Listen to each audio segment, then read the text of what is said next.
வணக்கம். உழுதுண்டு வாழ்வாரே வாழ்வார், மற்றெல்லாம் தொழுதுண்டு பின் செல்பவர். இந்த திருக்குறளின்படிங்க இன்றைக்கி நாம் ஒரு சின்ன கருத்துரை பார்க்கலாமுங்க. அதாவது தற்சார்பு வாழ்வியல் பற்றிய ஒரு உரைங்க. அதாவது தற்சார்பு வாழ்வியல்னால் என்ன புரியாமைங்க. இது ஒரு அழகுபடுத்தப்பட்ட சொல் மாதிரி இருக்குதுங்க. இது குறிப்பிட்டவங்க அவங்க தான் அதை நடைமுறைப்படுத்த முடியும்னு சொல்லிட்டுங்க எல்லோரும் அதிலிருந்து கொஞ்சம் ஒதுங்கி இருக்கிறாங்க. இது ஒன்றும் அப்படியானதல்லவங்க தற்சார்புங்கிறதுங்க. நம்ம முன்னோர்கள் வந்துங்க இயல்பாக அவங்க வாழ்க்கை நடைமுறையில் எதை செயல்படுத்திக்கிட்டு இருந்தாங்களோ அதுக்கு அதையெல்லாம் நாம் தொலைச்சிட்டு மறந்துட்டுங்க. அதாவது என்னங்க, நம்மளுடைய இந்த மேற்கு நாட்டினுடைய அறிவியல் கொண்டு எல்லாத்தையும் தேட ஆரம்பித்ததுனாலங்க அதையெல்லாம் மறந்துட்டோமுங்க. இயல்பில் வாழ்வது தானுங்க தற்சார்பு வாழ்வியலுங்கிறதுங்க. அவங்க இயல்பாக அதை வாழ்ந்துக்கிட்டு இருந்தாங்க, அதனால் அதுக்கு ஒன்றும் பேர் வைக்கலைங்க. இன்றைக்கி நாம் புதுசாக தேடுறதுனால அதுக்கு ஒரு பேர் வச்சுருக்காங்க. சரிங்களா? இப்போ நாம் இந்த மேற்கு நாட்டு அறிவை வச்சு எல்லாம் தேடிங்க அந்த தேடலில் நிறைவு கிடைக்காதப்ப தானுங்க நம்ம இயல்பின் மீது ஒரு பார்வை வருதுங்க. அப்படி பார்வை எல்லாம் கண்கட்ட பிறகு சூரிய நமஸ்காரங்கிற மாதிரி பண்ண மாதிரிங்க நடக்கக்கூடாதுங்கிறதுக்காகத்தானுங்க இந்த பதிவுங்க. இந்த ஈரிலான் வலைத்தளம் தொடங்கப்பட்டதன் நோக்கமே அதுதானுங்க. ஏன்னா நம்ம எல்லாம் இயல்புங்கிறது முடியாத நிலையில் அதை போய் தேடாமைங்க நாம் நல்லா ஒரு என்ன சொல்கிறோங்க, நம்ம வாழ்வியலில் இப்போ நடந்துக்கிட்டு இருக்கிற இயல்பு வாழ்வியல்லையே இருந்துக்கிட்டே நாம் அதை தேடணும். சரிங்களா?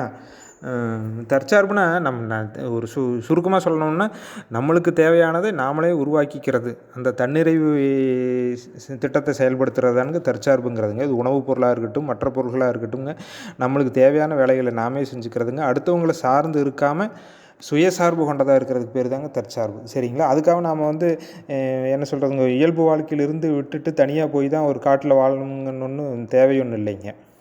நம்மளுடைய அன்றாட வாழ்க்கையிலேயே இப்போ நம்ம எத்தனை நேரங்களில் தொலைக்காட்சிகளிலும் கைபேசியிலையும் தொலைச்சிக்கிட்டு இருக்கிறவங்க, அந்த நேரத்துலேருந்துங்க ஒரு 10 நிமிஷமோ ஒரு 20 நிமிஷமோ இந்த அன்றாட வேலைகளை நீங்கள் செஞ்சுக்கிட்டேங்க தற்சார்பு பற்றி தேட ஆரம்பிங்க. கைபேசியில் எண்ணற்ற தகவல்கள் கொட்டி கிடக்குதுங்க. சரிங்களா? அது எல்லாம் உங்களுக்கே தெரியும், நான் சொல்ல வேண்டியது இல்லைங்க. அந்த தற்சார்பு வாழ்வியலை பற்றி தேடிக்கிட்டே இருங்க. அதுங்க தற்சார்பு வாழ்வியல்னால் ஒன்றும் பெரிய நம்ம என்ன சொல்கிறதுங்க, தேன் சிந்தும் மலர் தூவிய மென்பாதை ஒன்றும் கிடையாதுங்க. நானும் ஆரம்ப காலங்களில் அப்படின்னு நினச்சிக்கிட்டு தான் இருந்தேங்க. ஆனால் அது ஒரு கரடு முரடான முட்கள் நிறைந்த ஒரு பாதைங்க. இப்போ உதாரணமாக சொல்லணும்னா, ஒரு பரந்த நிலப்பரப்பு கொண்ட ஒரு காட்டுலிங்க நாம் ஒரு இடையில நடுவில் ஒரு 5 ஏக்கர் ஒரு 10 ஏக்கரில் ஒரு விவசாயம் பண்ணுறவங்க, மருந்து அடிக்காமல் ஒரு விவசாயம் பண்ணுறோன்னு வைங்க, நம்ம சொந்த உபயோகத்துக்காக மட்டுமே பண்ணிக்கிட்டு இருக்கிறோம். பக்கத்தில் இருக்கிறவங்க எல்லாம் மருந்து அடிப்பாங்க, வியாபார நோக்கில் இருப்பாங்களுங்க, ஒரு பெரிய பொருளாதாரத்தை ஈட்டுவாங்க. அப்போ அவங்க பார்வையிலைங்க நம்மளுடைய செயல்பாடு ஒரு கேலி கூத்தாக இருக்குமுங்க. அவங்க நம்மளை விமர்சிப்பாங்க. இது மாதிரியான சூழ்நிலை நம்மளுடைய தற்சார்பு எண்ணங்களுக்கே ஒரு பெரிய தடைக்கல்லாத்தான் இருக்குமுங்க. அப்படி இருந்திருக்குது, நான் அனுபவிச்சிருக்கிறேனுங்க. அதையும் தாண்டித்தான் நாம் ஜெயிக்க வேணுங்க. அதனால் இருக்கிற வேலையை நாம் இன்றைக்கே அப்படி எல்லாத்தையும் உதறி போட்டுட்டு தற்சார்பு வாழ்வியலுக்கு போகணும்னு யாரும் நினைக்கக்கூடாதுங்க. இருக்கிற நம்ம இதுலேயேங்க அதை கொஞ்சம் கொஞ்சமாக புரிஞ்சுக்கிட்டுங்க, கொஞ்சம் கொஞ்சமாக நம்ம அதுக்குள்ளே நுழையணுங்க. அப்போ தான் அதுவும் நம்மளுக்கு ஒரு இன்பமான வாழ்வாக அமையுமுங்க.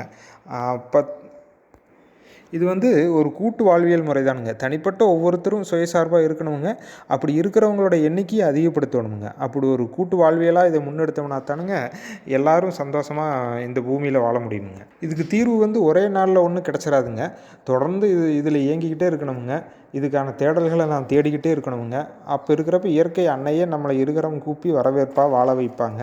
அந்த நம்பிக்கை எனக்கு இருக்குது. நான் அப்படித்தான் தேடணுங்க. அந்த தேடல்களுக்கான பலன்கள் கடந்த 4 வருடங்களாக கொஞ்சம் கொஞ்சமாக கிடச்சிக்கிட்டு இருக்குதுங்க. அந்த இன்பத்தை எல்லாரும் யாம் பெற்ற இன்பம் பெருக வையகம்ங்கிறத போலங்க, நான் அடைந்த அந்த இன்ப நுகர்வை நீங்களும் அடைய வேண்டுங்கிறதுக்காகத்தானுங்க இந்த பதிவு. இயல்புங்கிற நிலையிலிருந்துங்க நம்ம வெகு தூரம் விலகி பயணம் செஞ்சுக்கிட்டு இருக்கிறோமுங்க. நாம் அதிலிருந்து திரும்பி மீண்டுமுங்க இயல்பை நோக்கி பயணிக்கணும்னா பயணிச்சாத்தானுங்க நம்ம உடலும் மனசு ஆரோக்கியமாக இருக்கணுமுங்க, ஆரோக்கியமாக இருக்குமுங்க. அதனால் அது பற்றி சிந்தியுங்க, தேடுங்க. தேடல்கள் தானே என்றைக்குமே நிறைவு கிடைக்குமுங்க. நமக்கான வாழ்வை நாம் தான் தேடணுங்க. வேறு யாரும் தேடி அந்த தகவல்களை தரமாட்டாங்க. இறப்பார் கொன்று ஈவர் கரவாது கை செய்தூன் மாலையவர் என்ற வள்ளுவர் வாக்கின்படி நாம் நடைபெறுவோங்க.